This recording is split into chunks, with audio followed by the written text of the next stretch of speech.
আল্লাহ যখন এই পৃথিবী সৃষ্টি করলেন, পৃথিবীর মধ্যে ভাইব্রেশন হচ্ছিল, কাঁপাকাঁপি। আল্লাহ পৃথিবীর কাঁপাকাঁপি বন্ধ করার জন্য এই পেরেকের মতো পাহাড়গুলোকে পৃথিবীতে ঠুকে দিলেন, কাঁপাকাঁপি বন্ধ হয়ে গেল। এই দৃশ্য দেখে ফেরেশতারা বলে, ইয়া রাব, পাহাড়ের এত শক্তি, আপনার সৃষ্টির মধ্যে পাহাড়ের চেয়ে শক্তিশালী কিছু আছে?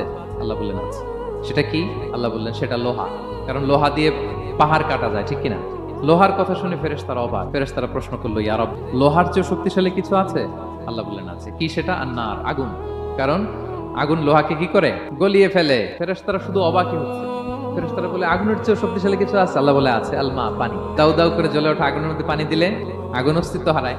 ফেরেশতারা শুধু অবাকই হচ্ছে। তারা বলে, তাহলে পানির চেয়ে শক্তিশালী কিছু আছে? আল্লাহ বলেন আছে, আর রিহ, বাতাস। কারণ বাতাস পানিকে একদিক থেকে আরেক দিকে নিয়ে যায়। জলের মধ্যে বায়ুর উচ্ছ্বাস লাগলে জলোচ্ছ্বাস তৈরি হয়, ঠিক কিনা? ফেরেশতারা আবার অবাক হয়ে বলে, তাহলে বাতাসের চেয়ে শক্তিশালী কিছু আছে? আল্লাহ বললেন আছে। সেটা কি?